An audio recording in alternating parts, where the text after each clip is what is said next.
Hello చితాస్ end moment. Welcome to Pondicherry, అదే పుదుచ్చేరి. మన ప్రాజెక్ట్ 36లో ఫస్ట్ యూనియన్ టెరిటరీ. టైం ఇప్పుడు 8:34 అయింది. ఆల్మోస్ట్ 3.5 hours పట్టింది ఇక్కడికి రావడానికి. చెన్నైలో మార్నింగ్ 5కి స్టార్ట్ అయ్యాను. సో ఒకటే రోడ్డు, ఈసీఆర్ రోడ్ అని ఉంటుంది, ఈస్ట్ కోస్ట్ రోడ్డు. ఆ రోడ్లో 160+ kilometers ఉంటుంది అనమాట. 3.5 hours పట్టింది. చాలా స్లోగా మార్నింగ్ రైడ్ ఎంజాయ్ చేసుకుంటూ వచ్చాను. ఈ వీడియోలో పాండిచ్చేరిని ఎక్స్ప్లోర్ చేద్దాం. Welcome to project 36 by hungry cheetah.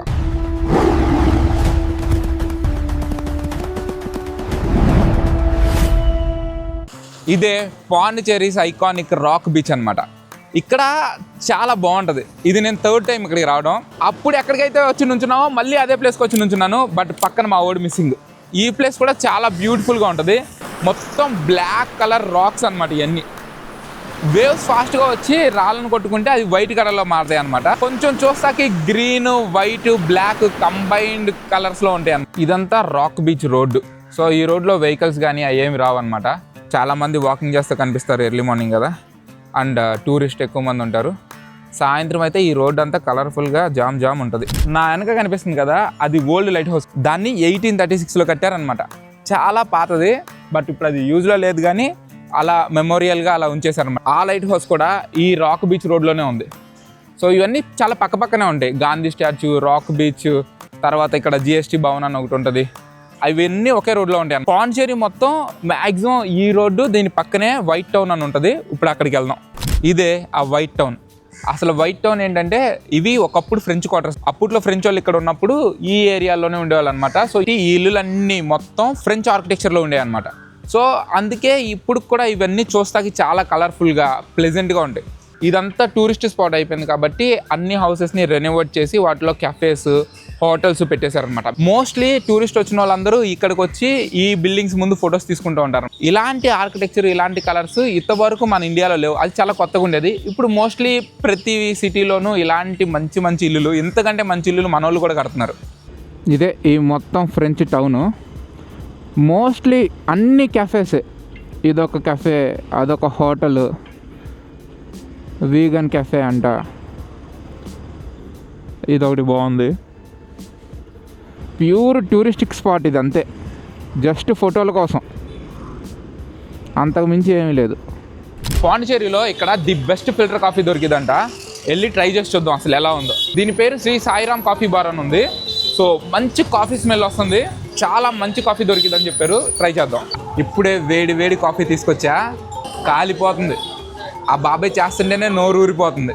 దీని మేకింగే చాలా డిఫరెంట్గా ఉంది. పాలపైన ఆ ఫోమ్ రావడం కోసం బాబాయ్ పైకి ఎత్తి కిందకి పోస్తున్నాడు అనమాట. చూస్తాకి భలే ఉంది. అండ్ కాఫీ డికాషన్ని సపరేట్గా మరిగిస్తున్నారు ఎప్పటికప్పుడు. పంచదార వేయడం బాబాయ్ స్టైల్ యూనిక్. ఇంత దూరంలో నుంచి పంచదార ఇసురుతున్నాడు. కరెక్ట్గా వెళ్ళి గ్లాసెస్లో పడుతుంది అనమాట. తర్వాత కాఫీని గ్లాసెస్లో పోసి దానిపైన పాలేస్తున్నాడు. పాలపైన మళ్ళీ కాఫీ డికాషన్ వేసేస్తున్నాడు. కాఫీ మేకింగ్లో రజనీకాంత్ స్టైల్ ఉంది మన బాబాయ్కి. నేను వీడియో తీస్తున్నానని చెప్తే వెంటనే వెళ్ళి యాప్రాన్ వేసుకుని పైన హ్యాట్ పెట్టుకుని వచ్చాడు. భలే ఉన్నాడు బాబాయ్ మాత్రం. టేస్ట్ చేసి చూద్దాం. అబ్బా, ది బెస్ట్ ఫిల్టర్ కాఫీ ఇప్పుడు దాకా నేను తాగిన దాంట్లో. గ్లాస్ చాలా చిన్నగా ఉంది. దీని ప్రైస్ 30 rupees. బట్ కాఫీ దీంట్లో కంటే దీంట్లో ఎక్కువ ఉంది. సో దీనికి డబుల్ వచ్చినట్టు. పొద్దున్నే ఇంత మంచి కాఫీ తాగితే సూపర్ వైబ్ వస్తుంది. పాండిచ్చేరి వస్తే ఈ కాఫీ మస్ట్ ట్రై. పర్ఫెక్ట్ ఉంది అంతే. పాండిచ్చేరిలో చర్చెస్ చాలా ఫేమస్ కదా. అసలు ఎలా ఉంటాయని చెప్పి చూడసాక లోపలికి వచ్చాను. ఇది చాలా డిఫరెంట్గా, ఏదో సినిమాలో చూపిస్తారు కదా చర్చెస్ అంటే, అలా ఉన్నాయి. నేను ఇంతవరకు ఎప్పుడు ఇలాంటి పెద్ద చర్చ్ అంటే సినిమా సెటప్లో అందరూ అలా కూర్చుని ఆపోజిట్లో చెక్క బల్లలు లాంటివి ఉంటాయి కదా, అలా కూర్చుని ప్రే చేయడం ఇలా చూడలేదన్నమాట. నేను చూసిన చర్చెస్ అన్నీ చాలా చిన్నవి, లోపల వేరేగా ఉంటుంది. కానీ ఇక్కడ చాలా పెద్దగా ఉంది. లోపల ఇంటీరియర్ కానీ మ్యాసివ్ చర్చ్, చాలా డిఫరెంట్గా ఉంది. ఇది నేను ఫస్ట్ టైం చూడడం. ఇది ఈ హాల్ చాలా పెద్దగా ఉంది, చాలా కలర్ఫుల్గా ఉంది. ఎగ్జాక్ట్ సినిమాల్లో ఎలా అయితే చూపిస్తారో చర్చ్ అంటే ఇది అలాగే ఉంది. ఈ చర్చ్ పేరు scared heart of basilica. And ఇది 124 years ఓల్డ్ చర్చ్. 1902లో దీన్ని కన్స్ట్రక్ట్ చేశారనమాట. సో అప్పట్లో ఫ్రెంచ్ వాళ్ళు ఉండేవాళ్ళు కదా, వాళ్ళు కట్టారు. అందుకే దీని ఆర్కిటెక్చర్ కానీ లోపల కానీ చాలా డిఫరెంట్గా ఉంది. వెళ్ళే దారి మధ్యలో ఈ పోలీస్ బాబాయ్ కనిపించాడు. ఈయన డ్రెస్ చూసి భలే అనిపించింది, చాలా డిఫరెంట్గా ఉంది. ఆ రెడ్ కలర్ టోపీ, వైట్ అండ్ వైట్ డ్రెస్ చూస్తాక చాలా యూనిక్గా అనిపించింది. ఏదో ఫారెన్ కంట్రీలో పోలీస్ యూనిఫామ్ లాగా ఉంది. ఇండియాలో వేరే ఏ ప్లేస్లోనూ ఇలా ఉండదు. అండ్ ఆయన మీసాలు చూడండి, సింగం మూవీలో మీసాలు ఉంటాయి కదా, అలా ఉన్నాయి. ఇదే పాండిచేరిలో ఫేమస్ అరబిందో ఆశ్రమం.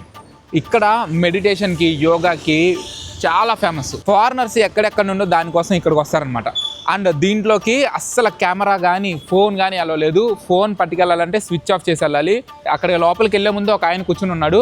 ఆయన ఫోన్ తీసుకుని స్విచ్ ఆఫ్ ఆయనే చేసి పంపిస్తున్నాడు. లోపలంతా జస్ట్ మెడిటేషన్, చాలా ప్రశాంతంగా ఉంది. దాని పక్కనే ఒక చిన్న స్ట్రీట్ లాగా ఉంది. ఆ స్ట్రీట్లో మొత్తం షాపింగ్కి ఉందన్నమాట. అక్కడ నుండి కొంచెం ముందుకెళ్ళంగానే ఒక ఫేమస్ వినాయకుడి గుడి ఉంది. పాండిచేరిలో ఓన్లీ చర్చెసే ఫేమస్ కాదు, టెంపుల్స్ కూడా చాలా ఫేమస్. అందులో ఈ వినాయకుడి టెంపుల్ ఇంకా ఫేమస్ అనమాట. ఇందాక చర్చికి వెళ్ళా కదా, ఆ చర్చిలో ఒక్క ఫారినర్ కూడా కనిపించలేదు. బట్ ఈ టెంపుల్లో మాత్రం చాలా మంది ఫారినర్స్ ఉన్నారు. ఈ టెంపుల్ చాలా వైబ్రెంట్గా ఉంది, చాలా లైవ్లీగా, మంచి ఫీల్ ఉంది. లోపలికి వెళ్ళంగానే ఆ పీస్, ఆ ఫీల్ చాలా బాగుంది. ఆహా, పెట్రోల్ బంక్. ఎప్పుడైనా యూనియన్ టెరిటరీస్లో పెట్రోల్ బంక్ కనిపిస్తే ఏం చేయాలో తెలుసా? వెళ్ళి పెట్రోల్ ట్యాంక్ ఫుల్ చేయించుకోవాలి. Tank full. సో ఇక్కడ పెట్రోల్ ప్రైస్ 103 రూపీస్ ఉంది. బయట తమిళనాడులో 108 ఉంది. సో ఆల్మోస్ట్ 5 రూపీస్ తేడా. 1000 రూపీస్ కొట్టించా, ట్యాంక్ ఫుల్ అయిపోయింది. సో అది 10 లీటర్స్కి ఇప్పుడు దగ్గర 50 రూపీస్ సేవ్ మనకి, బయట ప్రైస్కి ఇక్కడ ప్రైస్కి. ఇంకా తమిళనాడులో అయితే 108 ఉంది, మన దగ్గర 118. మన ప్రైస్తో కంపేర్ చేస్తే 15 రూపీస్ తేడా లీటర్కి. సో అసలు పెట్రోల్ ప్రైస్ యూనియన్ టెరిటరీస్లో ఎందుకు తక్కువ ఉంటుందంటే వాళ్ళకి ట్యాక్సెస్ తక్కువ ఉంటాయి. జనరల్గా స్టేట్కి సెంట్రల్ ట్యాక్స్, తర్వాత స్టేట్ ట్యాక్స్, ఇవన్నీ చాలా డిఫరెన్స్ ఉంటాయి అన్నమాట. ఇక్కడ పెట్రోల్ ప్రైజెస్ మీద ట్యాక్సెస్ తక్కువ ఉండేపాటికి ఆ ప్రైస్ డిఫరెన్స్ అన్నమాట. అన్నిటికంటే మన ఆంధ్రాలోనే పెట్రోల్ ప్రైస్ హయ్యెస్ట్, ఆ తర్వాత తెలంగాణ. మీలో ఎంతమందికి తెలుసు బైక్ ప్రైజెస్ కానీ కార్ ప్రైజెస్ కానీ ఈ పాండిచేరిలో చాలా తక్కువ ఉంటాయి అని చెప్పి? సేమ్ పెట్రోల్ లాగానే వెహికల్స్ మీద కూడా ట్యాక్సెస్ చాలా తక్కువ అనమాట ఇక్కడ. సో లగ్జరీ కార్స్ కానీ పెద్ద బైక్స్ కానీ ఇలాంటివన్నీ చాలా వరకు ఏం చేస్తారంటే వేరే స్టేట్ల నుండి ఇక్కడికి వచ్చి ఫేక్ అడ్రస్ పెట్టుకుని ఇక్కడ తీసుకుంటారనమాట. సో దానివల్ల వాళ్ళకి ట్యాక్సెస్ చాలా బెనిఫిట్ అవుతారు. అండ్ ఇప్పుడు మనం ప్యారడైజ్ బీచ్ అని చెప్పి ఒక సూపర్ బీచ్ ఉందంట ఇక్కడ, వెళ్ళి అది ఎంత సూపర్గా ఉందో చూద్దాం.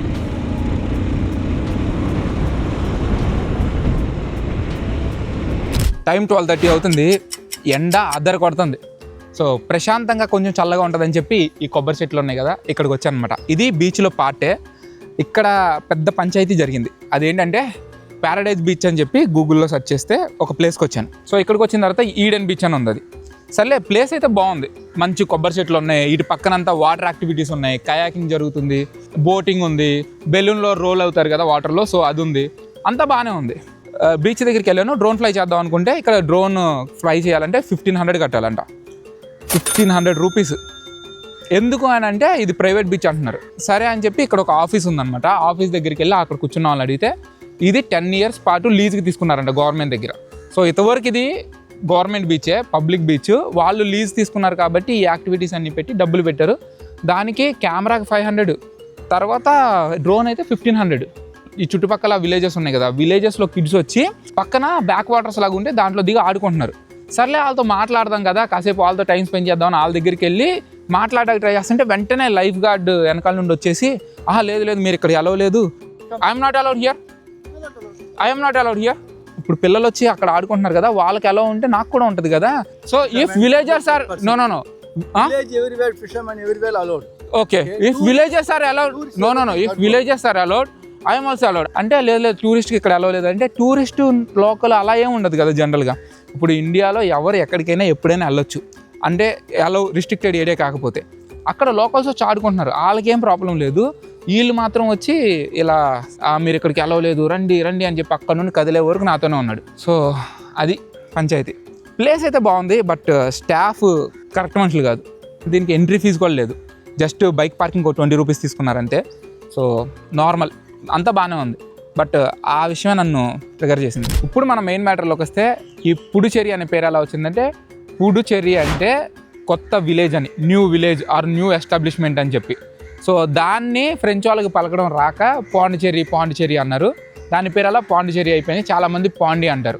1 అక్టోబర్ 2006లో పాండిచేరి కాదు, మాకు మా పాత పేరు పుడిచేరి కావాలని చెప్పి ఇక్కడ లోకల్ ప్రజలందరూ గవర్నమెంట్కి చెప్తే ఈ పాండిచేరి నేమ్ని తీసేసి పాత పుడిచేరి పేరునే పెట్టారు. సో ఇప్పుడు దీన్ని పుడిచేరి అంటున్నారు. మీలో ఎంతమంది తెలుసు ఈ పుడిచేరి 4 ప్లేసెస్లో ఉంటుంది.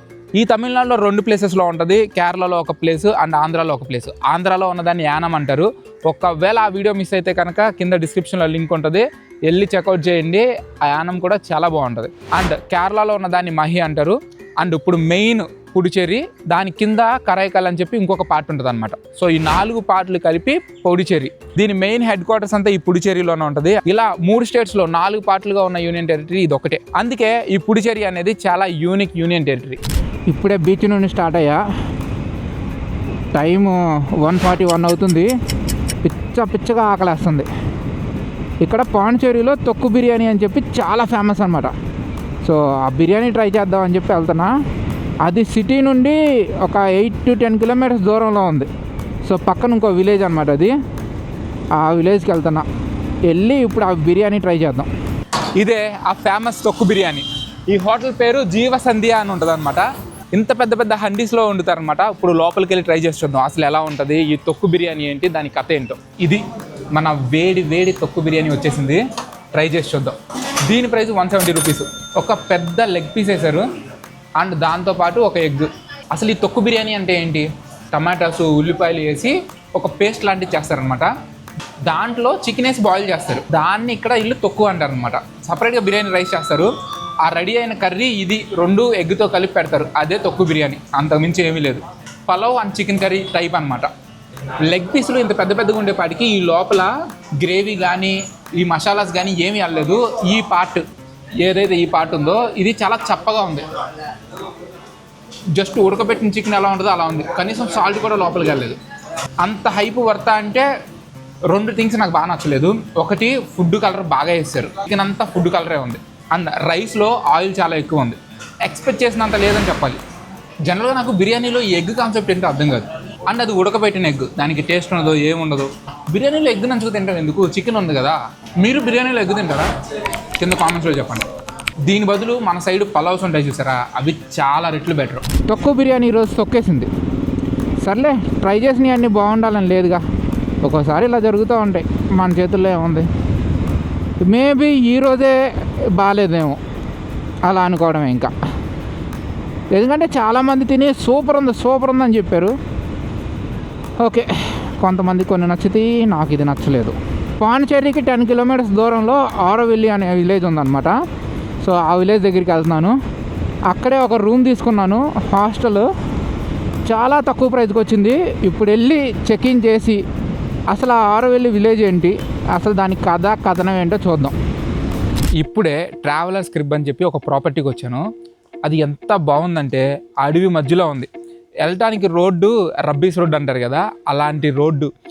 చుట్టుపక్కలంతా ఓన్లీ బర్డ్స్ సౌండ్ తప్ప ఇంకేం వినిపించలేదు. ప్రశాంతంగా ఉంది, మంచి గాలి వస్తుంది. అండ్ మొత్తం ఇటు చూసినా చెట్లే. ఈ లోపల చూడండి, మొత్తం చెట్లు. ఈ చెట్లకి హ్యామాక్ కట్టేసి ఉంది. దీంట్లో పొడుగు నూగొచ్చు. ఇది చూడండి, ఆహా, ప్రశాంతం. చెట్లు మధ్యలో పక్షుల అరుపులింటూ బాగుంది. ఇదే కదా కావాల్సింది మనకి. అండ్ రూమ్ చూపిస్తా పదండి. ఇది రూమ్ ఎంట్రీ. సో జస్ట్ ఇదే రూమ్ చాలా బేసిక్గా ఉంది, కానీ చుట్టుపక్కల మాత్రం అదిరిపోయింది. ప్రశాంతంగా ఉంది. ఎలాంటి హార్న్స్ కానీ వెహికల్ సౌండ్స్ కానీ ఏమీ వినిపించలేదు. ఆ నేచర్లో ఉండే పీస్ని ఎంజాయ్ చేస్తున్నాను. అండ్ ఈ రూమ్ ఎంతకు వచ్చిందో తెలుసా? జస్ట్ 250 రూపీస్ అంతే. ఒక్క నైట్కి 250 రూపీస్. అండ్ ఇటు చూడండి, ఇది మొత్తం అడవి. అండ్ ఇక్కడ చిన్న పాకలా కనిపిస్తుంది కదా, ఇది కామన్ ఏరియా అనమాట. ఇప్పుడే రూమ్ నుండి స్టార్ట్ అయ్యా. ఇప్పుడు మాతృ మందిర్ అని చెప్పి ఆరువిల్లో ఉంటుంది, దాని దగ్గరికి వెళ్దాం. అండ్ వెళ్ళే రూట్ మాత్రం ప్రాపర్ అడవి రూటు, ఏమీ లేదు. రోడ్డు జస్ట్ అలా మట్టి పోసేసి ఉంది. ఈ రోడ్డు చూడండి ఎలా ఉందో. మొత్తం చెట్లు కమ్మేసినాయి. మంచి అడ్వెంచర్ రోడ్ లాగా ఉంది ఇది. ఎటు వెళ్ళిద్దో ఏంటో. ఓహో,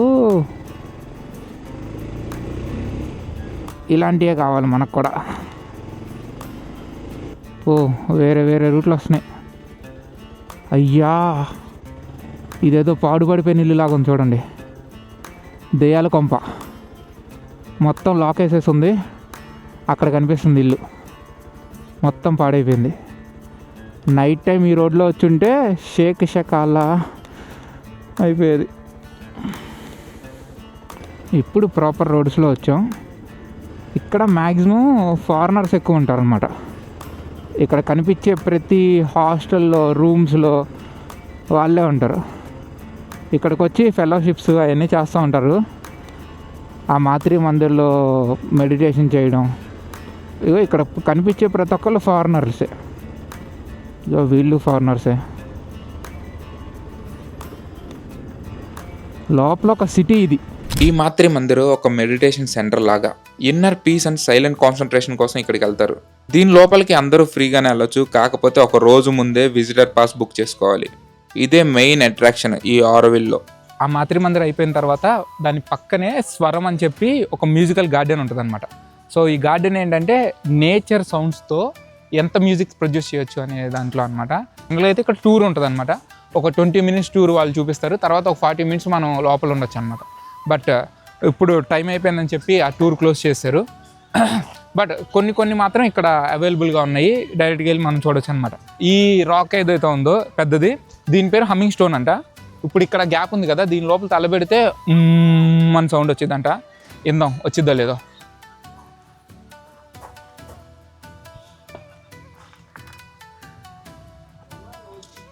నాకు ఎలా అనిపించిందో తెలుసా, హెల్మెట్ లోపల తల ఉంచుకుని బైక్ మీద స్పీడ్గా వెళ్తుంటే కొంచెం గాలి వస్తూ ఉంటుంది కదా, అలా వస్తుంది లోపల. అంటే బండి మీద అంత స్పీడ్గా వెళ్తుంటే ఎంతో కొంత గాలి అని వచ్చింది కదా, బట్ నార్మల్గానే అది అలా వస్తుంది దీంట్లో. ఆ బయట నుంచి అక్కడ దొరికినాయి చూస్తుంటే వాళ్ళు సర్లే లోపలికి వెళ్ళి చూడు అని చెప్పారు. జనరల్గా అయితే ఈ టూర్ అంతా డబ్బులకి, బట్ మూసేసినా కానీ మనల్ని అలౌ చేశారు ఇప్పుడు. సో స్వరంలోకి వెళ్ళి అసలు ఏమున్నాయి లోపల అనేది చూసొద్దాం. ఒక్కొక్క స్ట్రింగ్కి ఒక్కొక్క సౌండ్.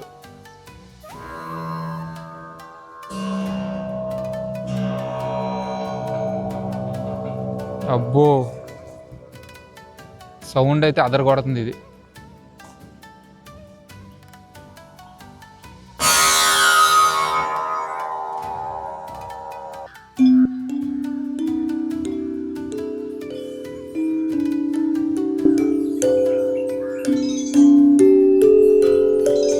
యాక్చువల్గా ఇవన్నీ మెడిటేషన్లో బాగా ఉండి సౌండ్ థెరపీ ఇవన్నీ అంటారు కదా, అలాంటి వాళ్ళకి, మామూలు మనుషులకి ఇవన్నీ అర్థం కావు అసలు. ఇప్పుడే ఈ సాధన ఫారెస్ట్ దగ్గరికి వచ్చాను. ఇదే ఎంట్రన్స్ పాయింట్. లోపలికి వెళ్ళి చూద్దాం అసలు ఎలా ఉందో. ఇది ప్యూర్ అడవి లోపల సస్టైనబుల్ లివింగ్ కోసం, అంటే ఎలాంటి ఎలక్ట్రిసిటీ అంటే న్యాచురల్గా వచ్చే, ఇప్పుడు సోలార్ సిస్టమ్ నుండి వచ్చే ఎలక్ట్రిసిటీ వాడతారు, కానీ బయట నుండి ఎలక్ట్రిసిటీ ఉండదు. అండ్ ఫుడ్ కూడా వీగన్ ఫుడ్ తింటారు. సో చాలా డిఫరెంట్గా ఉంటుంది. దీంట్లో ఫెలోషిప్ చేయొచ్చు. మినిమం ఇక్కడ స్టే చేయాలంటే 6 days స్టే చేయాలంట. And per day 600. అది ఇండియన్స్కి అయితే. అదే ఫారినర్స్కి అయితే మినిమం 15 days స్టే చేయాలి, సేమ్ 600. అండ్ 1 year దాకా చేస్తే కనుక అసలు నీకు ఏమీ కట్టక్కర్లేదు. జస్ట్ ఇక్కడికి వచ్చి ఫుడ్ బెడ్ అన్నీ అలా ఇస్తారు. 1 year నువ్వు ఇక్కడే ఉండిపోవచ్చు అడవి లోపల. సో అసలు లోపల అంతలాగా ఏముందో చూద్దాం వెళ్ళి. టైర్స్తో ఎలిఫెంట్స్ చేశారు. And visitors are welcome. Pure అడవి. ఇక్కడ హట్స్ ఎలా ఉన్నాయి చూడండి. ఇదొక హట్, ఏమీ లేదు లోపల. జస్ట్ బ్యాంబూ స్థల కట్టి చిన్న బెడ్, దానికి దోమతెరలు ఉందంతే. బల్బు కూడా లేదు, ఫ్యాన్స్ లేవు, ఏమీ లేవు. ఎంత ప్రశాంతంగా ఉందో. కాకపోతే సేమ్ ఇది ఇప్పుడు నేను చెక్ఇన్ చేసిన ప్రాపర్టీ లాగానే ఉంది. అదే హాస్టల్లో కూడా సేమ్ ఇలాంటి వైబే ఉంది. ఇది చూడండి, డబల్ డెక్కర్ హౌసెస్. పూరి గుడిసెలో డబల్ డెక్కర్. వాలంటీర్స్ ఓన్లీ అంట. ఇది కిచెను, ఈ లోపలంతా వంట వండుతున్నారనమాట. ఇది మెయిన్ హాల్ ఏరియా. ఇక్కడ ఒక ప్రొజెక్టర్ ఉంది, ప్రొజెక్టర్లో నేచర్కి సంబంధించినవి వేస్తున్నారనమాట. సో ఇది కూడా కంప్లీట్గా సోలార్ సిస్టమ్ మీద రన్ అయ్యిద్ది. వాలంటీర్స్ కానీ వేరే వాళ్ళు కానీ మెయిన్ ఏరియాకి వచ్చి ఇక్కడ మాట్లాడుకోవడం కానీ చిల్ అవ్వడం కానీ చేస్తారనమాట. పాండిచేరి చాలా చిన్న ప్లేస్, పెద్దగా చేయడానికి చూడడానికి ఏముండవు. యాక్చువల్గా ఇదంతా ఒక రోజులో చుట్టేయచ్చు. అండ్ మోస్ట్లీ ఈ సాధన ఫారెస్ట్, ఆరువెల్లి ఇవన్నీ ఎక్కువసేపు పీస్ కోసం ఉండి అన్నీ వదిలేసి అడవుల్లోకి వెళ్ళి బతకాలనుకుంటారు కదా, అలాంటి వాళ్ళకి ఇలాంటి సస్టైనబుల్ లివింగ్స్ అనమాట. తమిళనాడులో మీరు కవర్ చేద్దాం అనుకున్నా కానీ, లేకపోతే ఎలాంటి యూనిక్ ప్లేసెస్ మీకు తెలిసినా నాకు చెప్పండి, అవి వెళ్ళి నేను కవర్ చేస్తాను. అది ఈ వీడియో ఎలా ఉందో కింద కామెంట్స్లో చెప్పండి. అలాగే ఈ వీడియో నచ్చితే లైక్ చేసి మీ ఫ్రెండ్స్కి షేర్ చేయండి వాట్సాప్లో. ప్రాజెక్ట్ 36లో ఇలాంటి క్రేజీ వీడియోస్ ఇంకా చాలా రాబోతున్నాయి. మిస్ అవ్వకుండా ఉండాలంటే సబ్స్క్రైబ్ చేసి పక్కన ఉన్న బెల్ ఐకాన్ కొట్టండి. నేను వీడియో పెట్టగానే మీ వరకు వస్తుంది. కింద హైప్ బటన్ ఉంటుంది, దాన్ని క్లిక్ చేసి హైప్ పాయింట్స్ అవ్వండి. నా వీడియో అందరికీ రీచ్ అవ్వడానికి చాలా హెల్ప్ అవుతుంది. నేను మళ్ళీ మిమ్మల్ని కొత్త వీడియోతో నెక్స్ట్ వెన్స్డే కలుస్తాను. Bye. Hungry cheetah, hungry for adventure, hungry for travel, hungry for exploring, always on a hunt. Stay hungry.